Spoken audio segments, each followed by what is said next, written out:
Hello, everybody, and thank you for joining us for another episode of Resilience Behind the Walls.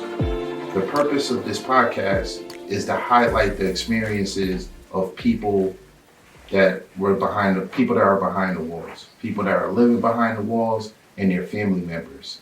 A lot of time, the experiences that people are going through, they're never amplified. People don't know what they're going through, and they end up going through stuff in silence. So what our goal with this show is to amplify those experiences. And I would like to introduce our guest for this show. His name is Shaun Craw. Thank you for joining us on the show, Shaun. Can you tell the listeners a little bit about who you are? My name is Shaun Craw. I'm originally from Norwalk, Connecticut, but I've been in Bridgeport, so most people know me from most places, but Bridgeport. I was behind the wall, and then from 1998 to 2013, I had a 17-year sentence. Out of 17, I did 14 years, 9 months out of that. And out of that 14 years and 9 months, I did 3.5 years at Osborne from 2006 to 2009. And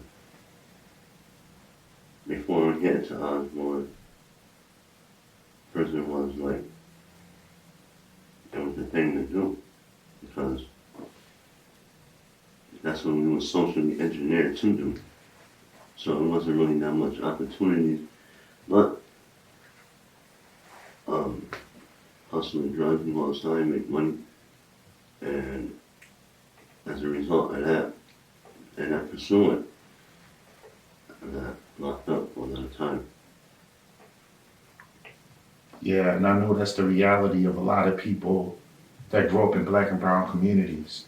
I mean, we have limited options, and we end up making choices, some bad choices in life, and sometimes we gotta pay with losing our freedom with some of these choices that we make in life. That's just the way how this society is set up.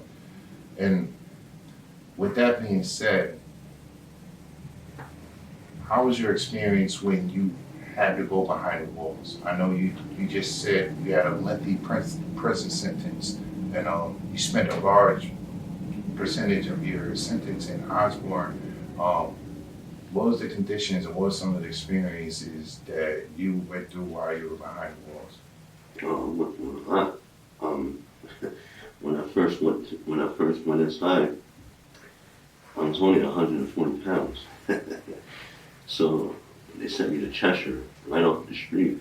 From the street, I went to Cheshire because I was already on parole from a previous probation for a previous incident that I was an NYI for, but I don't remember being an NYI because it happened so fast. That time went by so fast because all my friends that I grew up with was inside there.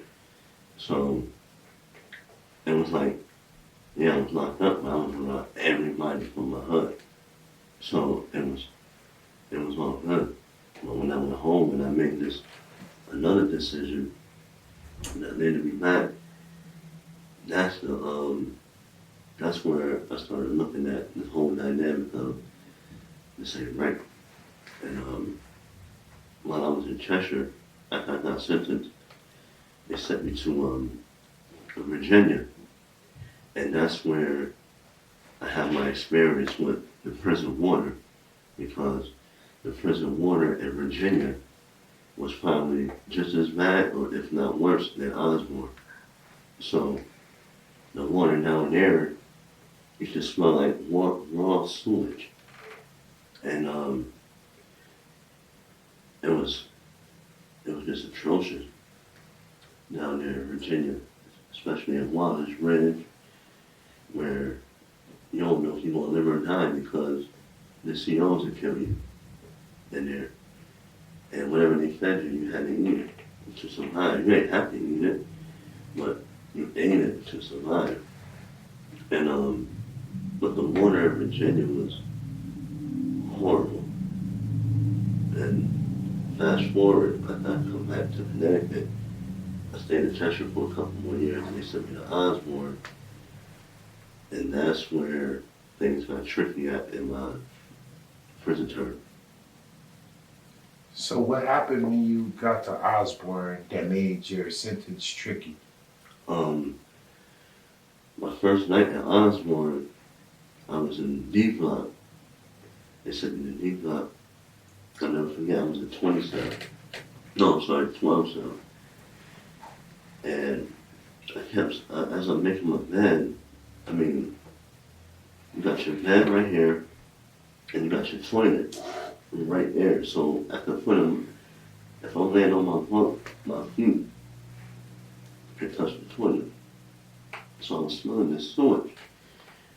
And at the time, you know, when you first move into a cell, you don't really be talking to your cellie or the person that's already living there. So I kept smelling that. I'm like, damn, yeah. I'm like, this dude stink. I thought it was him.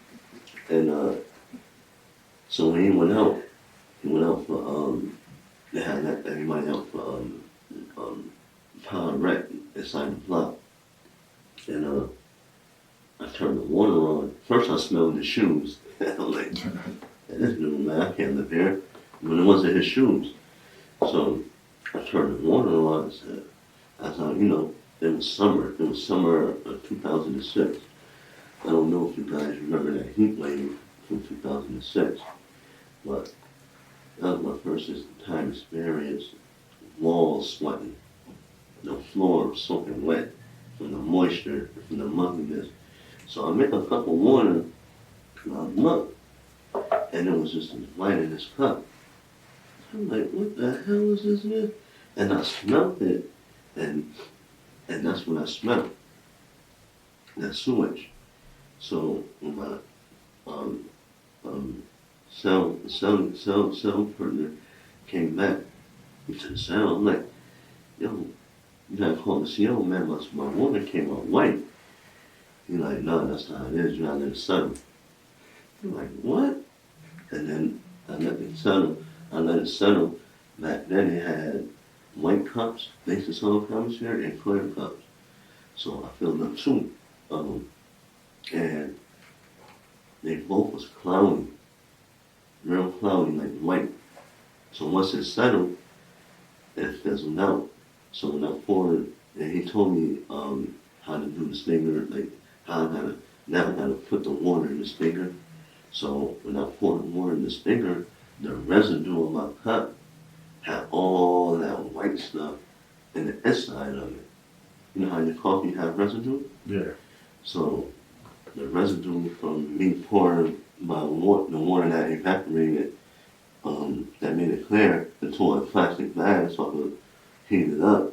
But the residue that was in the cup was like, it was some thick white stuff. And man, I didn't think nothing of it. Now, was that a normal occurrence with people inside? I know you said your cellie came in the cell, back into the cell, and you explained to your cellie what you had to do with the cup, and he said that was normal. Was that something that everybody in the facility would normally do, or was just something out of the ordinary that you experienced? No, everybody would do that. I mean, that was the rule. Because the COs, they used to have their own 5 gallon of water. Matter of fact, if it's still on file, they had a memo, I think it was 2006 or 2007, for the correctional officers not to even drink that water, and to bring their own bottles, to bring their own drinking water or whatever beverages you're going to bring it in with you, but do not drink the water. And I honestly believe that some of them COs, they even wash their hands with that water. Wow, that's crazy. So in '06, you believe that it was a memo that was out that told the COs not to drink the water, bring in their own drinking beverages from the outside if they were going to bring something in. Do you know of any memo that was passed out for the people that were forced to live in Osborne? A memo for them to, be cautious of the drinking water or to do something else with the drinking water before they digested it? Do you know of any memo that went out warning the people? It's only one memo in prison that the administration dishes out to the prisoners. Here are the rules. If you follow them, good for you. If you break them, you got somewhere else for you to go. So that's the only rule or memo that a prisoner have in Connecticut. As far as we don't have no option of, using an outside source and bringing those bottles of water. There's no bottles of water on commissary. So we had to muscle it up and survive like that, because the same water that's in the cell is the same water in the chow hall that we cooking the food with. So there's really no escape from that. And in your opinion, I know we talked about the conditions of the water and some of the other living conditions that they were forcing people to live in at Osborne. Can you elaborate on some of the other conditions of Osborne? I know you said the water was crazy, it smelled like sewage. Is there other living conditions at Osborne that you wanted to highlight that? Yeah, see, while I was there from 2006, after 2 weeks, I got the job in the medical facility at Osborne. I was working on the 3rd floor in the infirmary, Hospital 3. And before a hospice and the CNA program entered into that facility, it was the chairman basically doing the nurses' jobs up there. There was so many prisoners coming in with tumors that was already up there. They had tumors tumors in their stomach, tumors in their leg. Rest in peace to Mr. Cavano, one of the first hospice patients to pass away. His genitals was like the size of 2 softballs on each side. So he had cirrhosis on the liver, but I think he had probably cancer as well, because there's no way a man genitals to be that large. But then you had Mr. Falcone. I never seen him let him die standing up. Like he had a tumor in his stomach so bad that when the medical used to send him out to UConn, and UConn used to send him back and there's nothing we can do for him because his tumor is too big. So they sent him back to Osborne. Yeah, he died standing up using the bathroom. So there was a lot of stuff that I seen in there that, man, it's traumatizing when you think about it. And it's hard hearing a lot of that stuff you just said.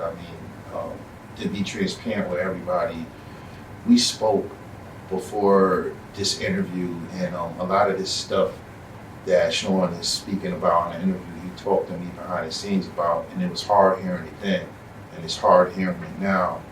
And just to put into perspective, part of Shaun's time behind the walls, he was working in the hospice unit. So he got to see a lot of people pass away behind the walls. That was his job basically. So if you wanted to just speak, I know you briefly spoke about the conditions of some of the people that are behind the walls. I know also that you work closely with the families of some of these people that were in hospice. Would you want to briefly talk about some of the things you seen the family was going through? Yeah, like I mentioned, Mr. Cubano, at the time he was in prison already for, I want to say 25, 26 years. And back then, Osborne was like, for guys like Mr. Cubano. That was the jail for them. They couldn't be in no other jail because Osborne, I mean, allowed them certain freedoms while they was in there. And, but the water, it's the living conditions, right? If you put your commissary, anything open, you got your commissary on the floor. And that's many places to put your commissary. If you put your commissary on the floor, just say you got an open bag of chips and you just wrap them up, throw them in the bag. The next day you're gonna have a bag full of roaches or mice inside your bag. Or at night you can hear it. So you'll have to literally take your commissary and put it on the bunk with you. Just or wrap it up in plastic. But it ain't matter. Because the mice that eat through the plastic. And you just don't know what we was eating in there. That when I got to Osborne, they had cats. They had cats around there. They was getting rid of all the cats. And you don't know the water, all the roaches, all the most bugs die in the wintertime, but not at Osborne. They stay alive in the showers.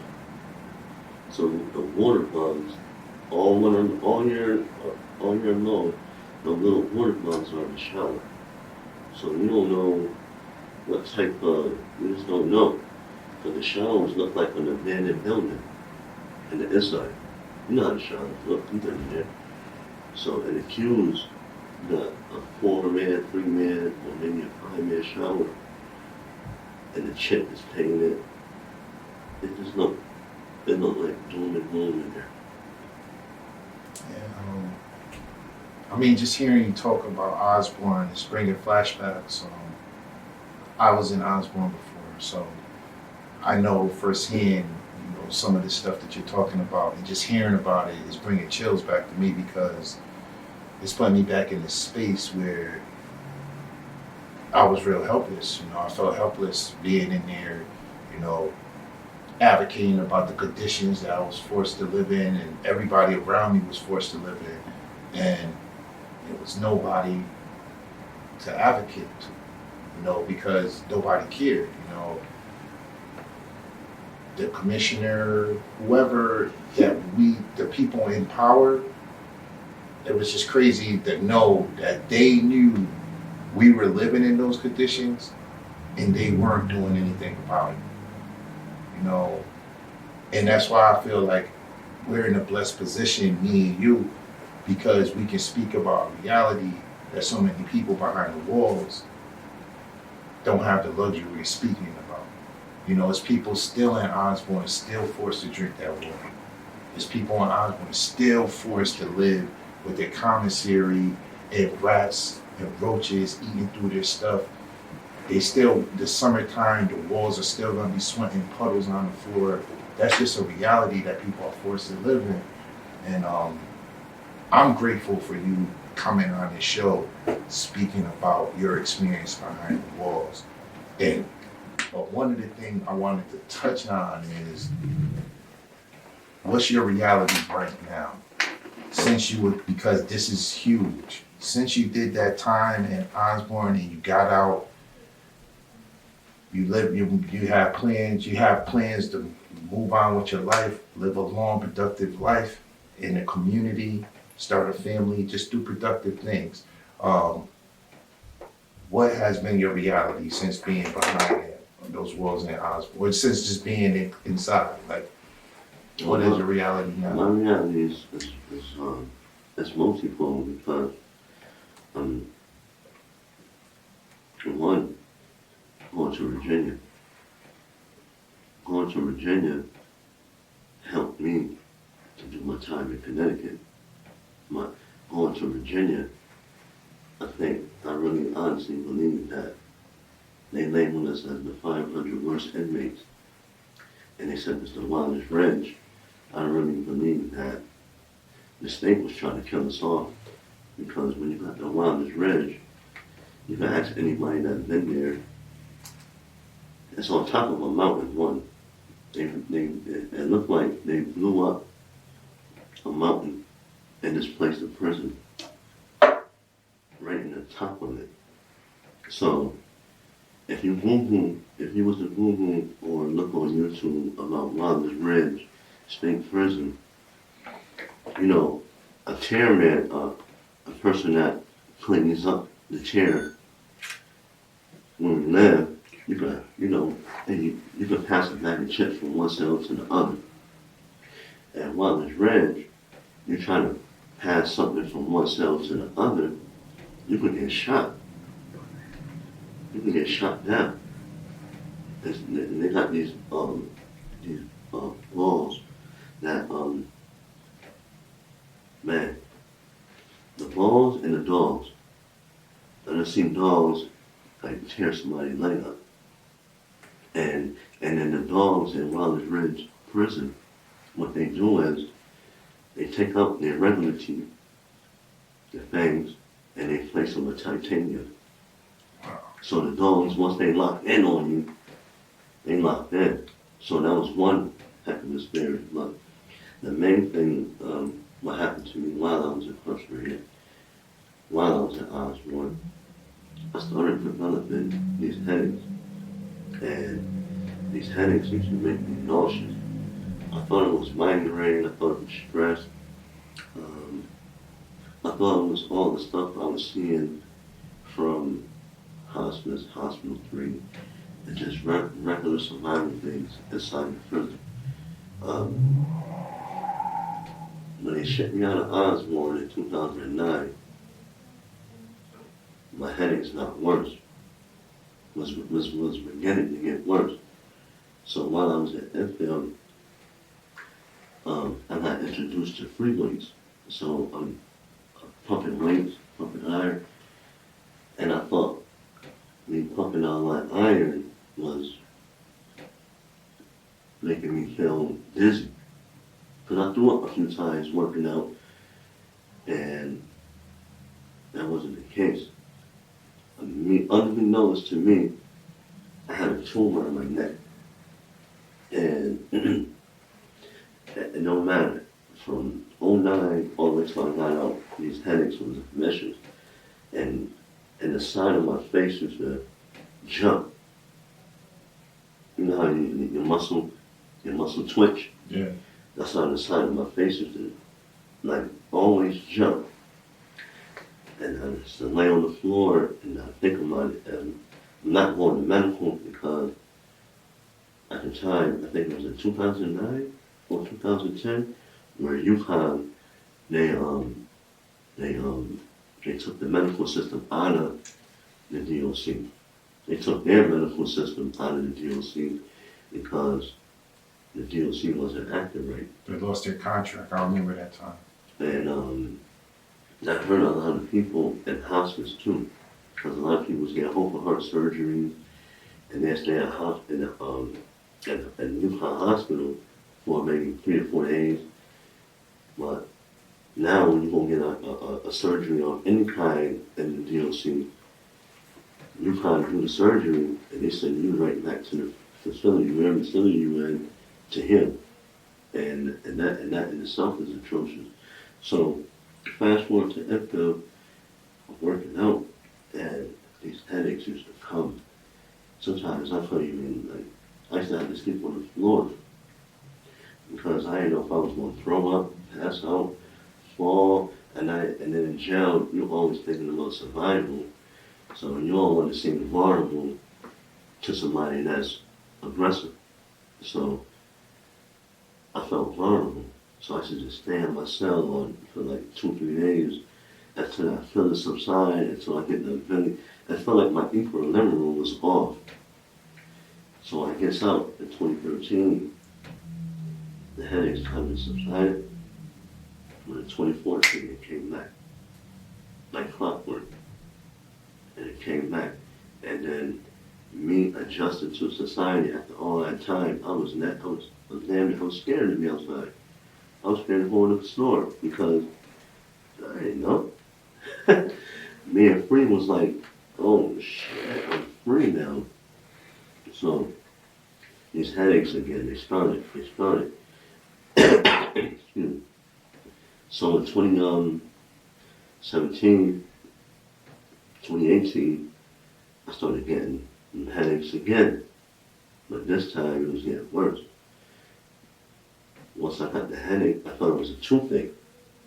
So when I went to the dentist, I'm like, hey, I got this toothache and it's destroying me, yo. I need it to take it out.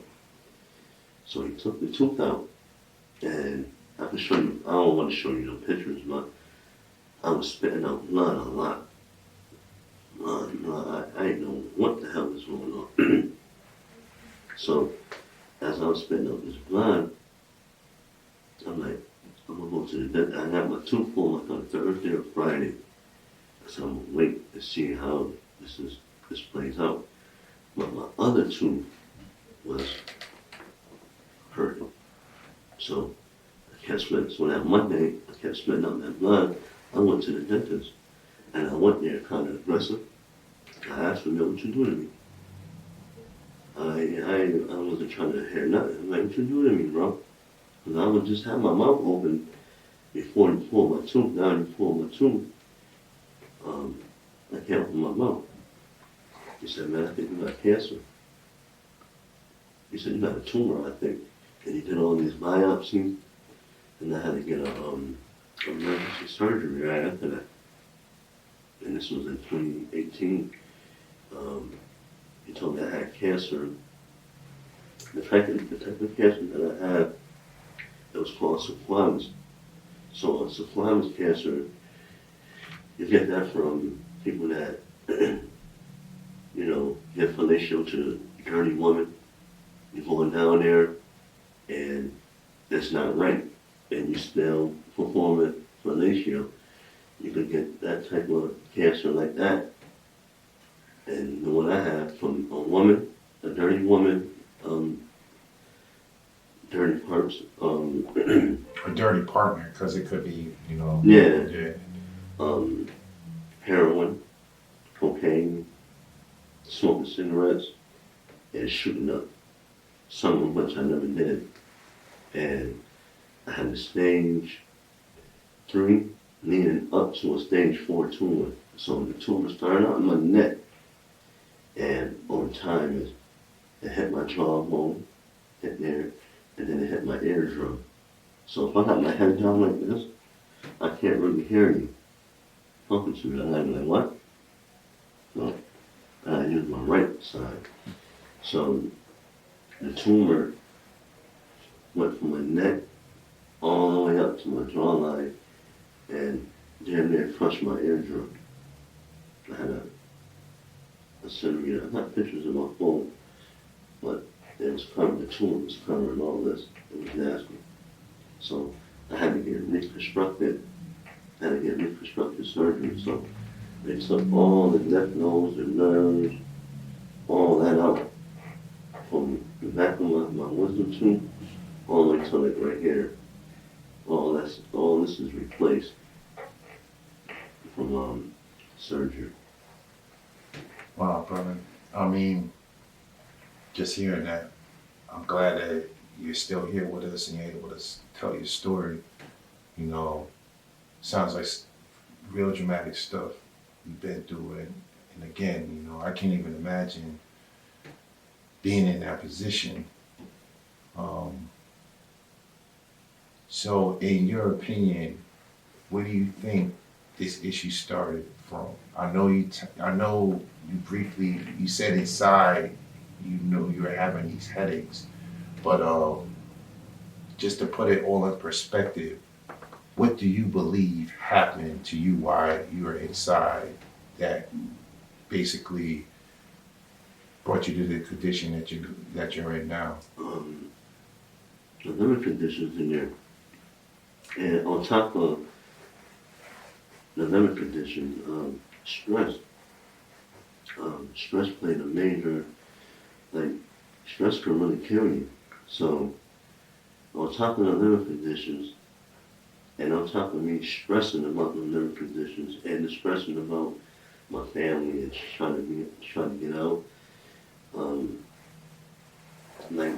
lot of guys that suffer in silence.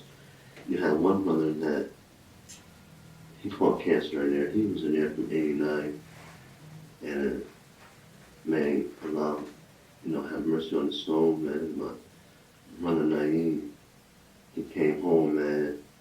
He had cancer while he was in Osborne, but he made it home, and he ended up passing away.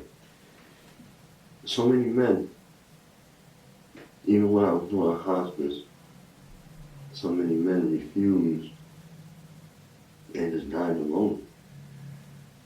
So my condition came from that whole, I believe, Virginia Osborne, because that water, the smell of the water, just smelled like straight sewage. But Osborne is worse. I mean, Osborne is like a, you seen American Meat, that movie? Definitely. That's how that is set up. A half a mile long hallway is just a warehouse. And those conditions in Osborne have been like that for years. And I'm glad now that people like you, your organization, Fox News, this brother right here, bring awareness to what's really happening at 5, particularly at Osborne. All of the prisons is atrocious, but hey, you got the law, so some people they got to be there. They got to do their time, but it should be something. Something should change. Something should come down drastic, just for the people in that Osborne area.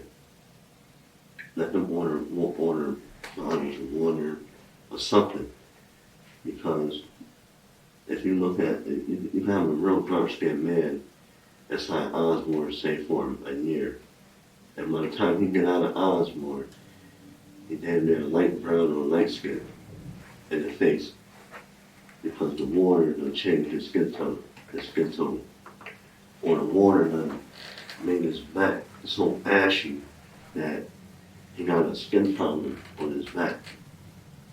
So it's not just cancer that or anything else, it's other health elements that water is doing to people.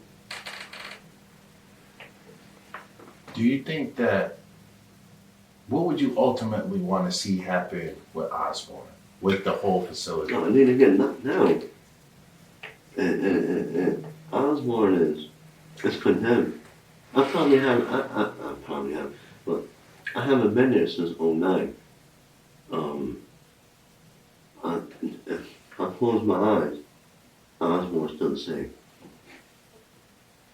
It's still the same.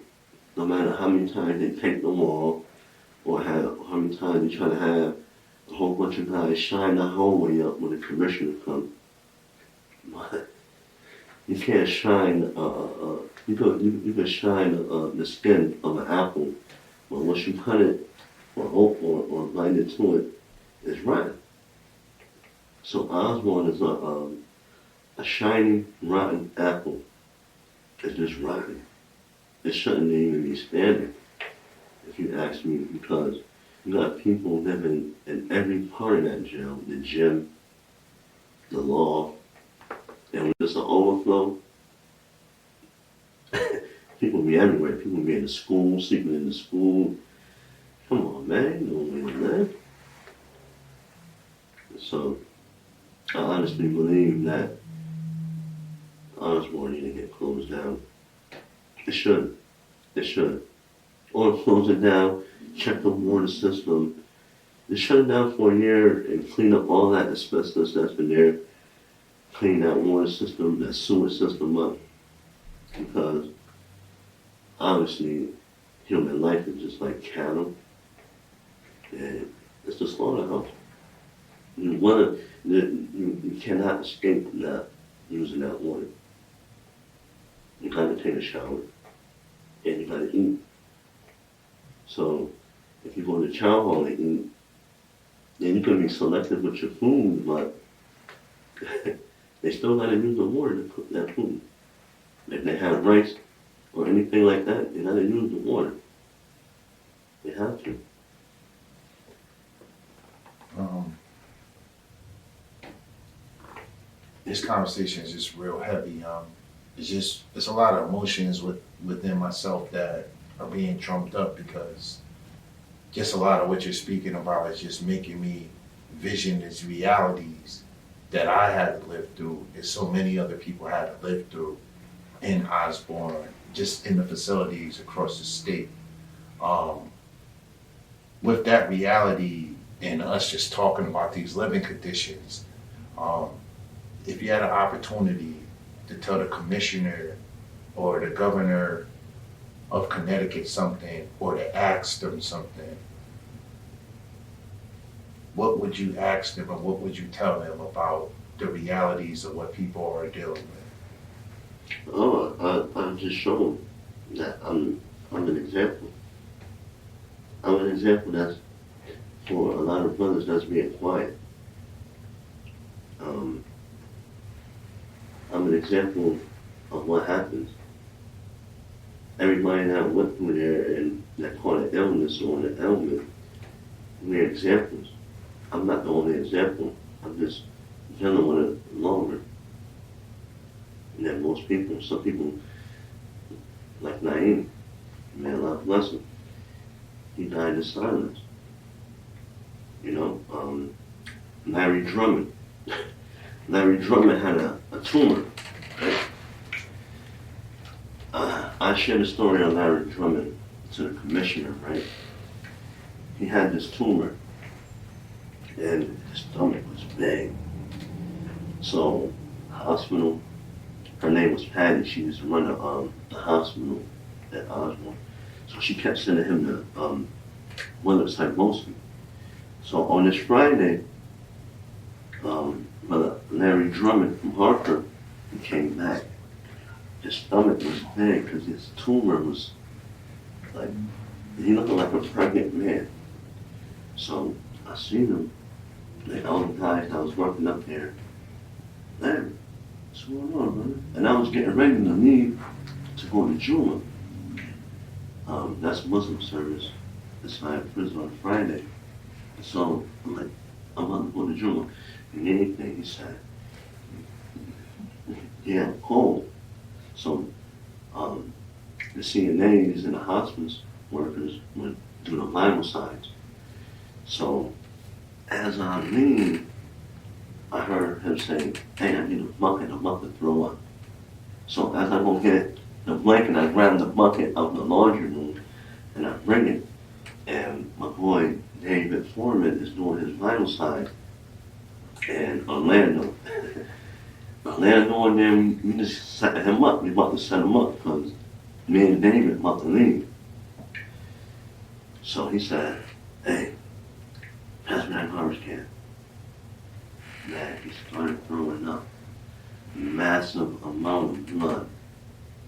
You know how you turn your first one on a fire hydrant and all that water to shoot out? That was his blood. So he threw up like that 7 times and he said, and died. So I left. Like I had to go to Juma. I didn't have to go to Juma, but I left because how it happened. So there's so many men in there. And maybe it's like that in IANA too. You just don't know. And homeless facilities. But there's so many men, man, that suffer from a lot of ailments at Osborne, from Osborne water. That nobody, they don't want to say, they don't want to admit it, or they, most men don't talk about their medical stuff. And my message to them would be, you really need to send some outside investigators or resources and really get an outside opinion on that water or that liver condition at Osborne, because it's a lot more that's getting sick that they don't know why they're getting sick. this, as I hear you talk, again, brother, I just want to let you know that I appreciate you speaking about the real experiences behind those walls. You know, like we said during this whole podcast that um, there's people behind those walls and there's people that suffering in silence that just their voice is not getting out there. You know, nobody knows what they're going through. Um, and I feel like because we're in the space that we're in and we have the resources that we have an obligation to speak on behalf of the families and on behalf of the people that are suffering in silence. So, with that being said, is there any words of encouragement that you would want to give those people that are suffering in silence or their families that are suffering with their loved ones that's behind the walls?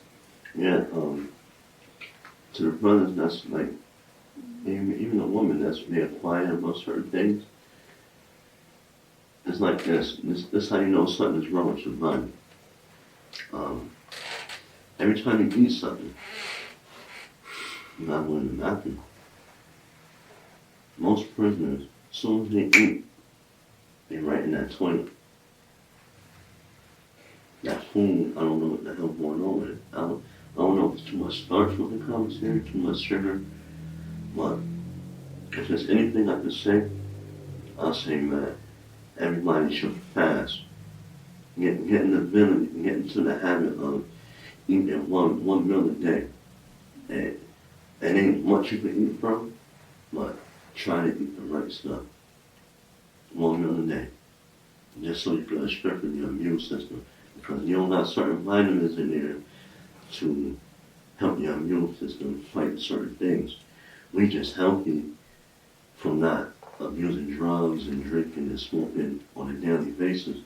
So if I could say anything to them, I'll say fast, try to train your body to eat one meal a day, pray, and if you could, stretch that one meal a day to try to eat every 2 days and give your system a break.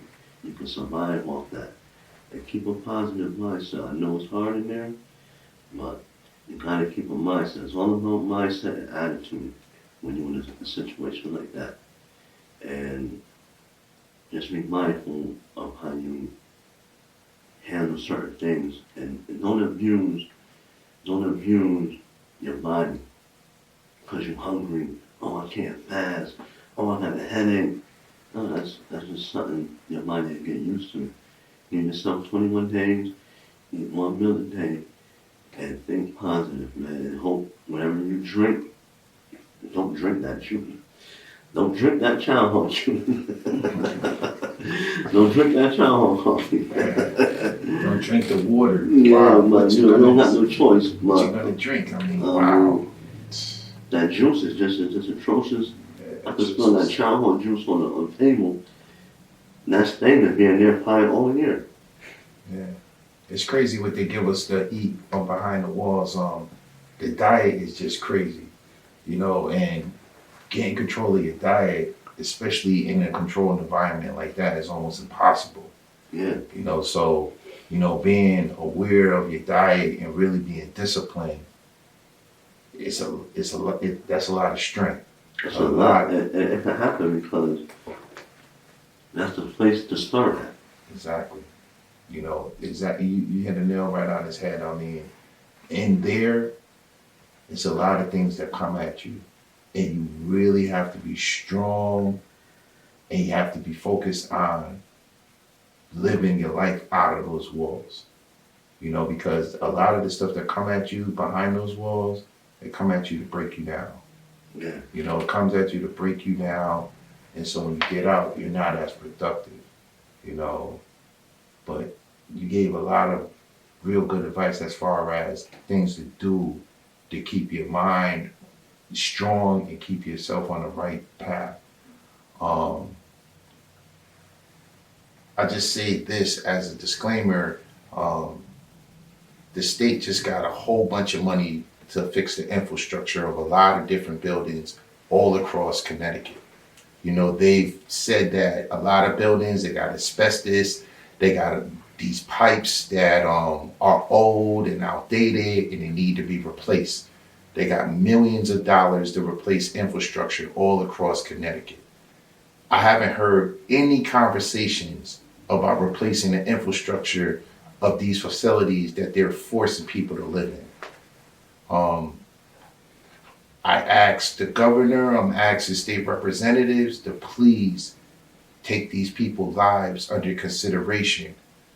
When you look at these infrastructures and you look at all of this other stuff that need to be fixed in Connecticut, you have people in Connecticut that are slowly dying because of the infrastructure in the oldest prison in Connecticut is being ignored. It's being ignored that people are forced to live in these conditions. And I know it's going to cost a lot of money to fix to even fix the facility. So that's why we're pleading with the governor, we're pleading with the commissioner to close Osborne, to not to continue to force people to live in those conditions. And I'm passionately asking for that. People are writing us left and right from behind the walls. Their family members are reaching out to us. And it's just a real passionate ask to not leave our loved ones open to catch these ailments, to be in these conditions. I mean, what this brother just spoke about, this is his experience. This is not hearsay of what he heard. This is his experience and what he been through. So, again, with that being said, I just hope that the people in power are listening to the words that are coming out of my mouth, that are coming out of Shaun's mouth, that are coming out of so many other people's mouths across the state as far as the conditions in Osborne and what needs to happen. Shaun, again, I just want to thank you for coming onto the show, speaking about your reality and what you experienced. Is there any parting words you want to give people, or any contact or support that you need to deal with your journey and what you're going through? I want to give the stage to you. Thank you for inviting me, not only to this podcast, but also to the press conference. And how I met you guys, I got somebody aside that I'm trying to help them get out of jail on my application. And the lawyer, he introduced me to all you guys by way of Jania and Tasha.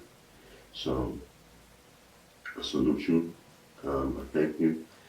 And for the guys that's in there, in prison period, but Osborne specifically, man, fill your mind up with positivity, man, because that's the end game.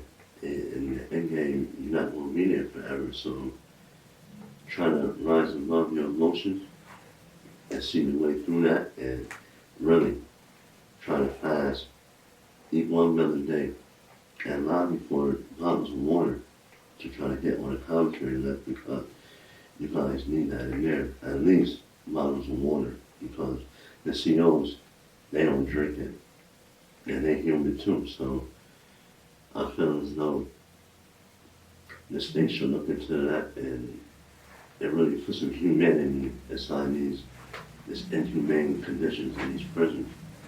And I just hope and pray that everybody in there, they follow up on their medical, and when they get home, go to a doctor, go to an emergency room, and try to get checked for everything upon your release.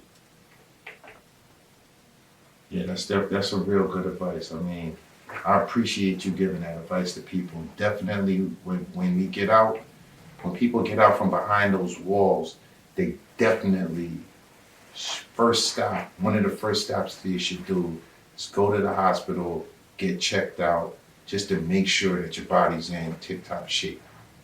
Because if you got plans to do productive things in society when you get out, but if your body's not in tip-top shape, It could put a damper on all your plans, and that could be that could, have you spiraling in a different way. So definitely that's really some real good advice. To check your health as soon as you come home.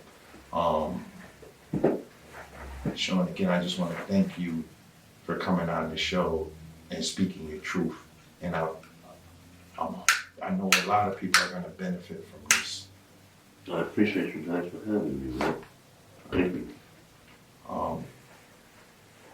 This is one of many of the shows that we're going to be doing. This podcast is called Resilience Behind the Walls.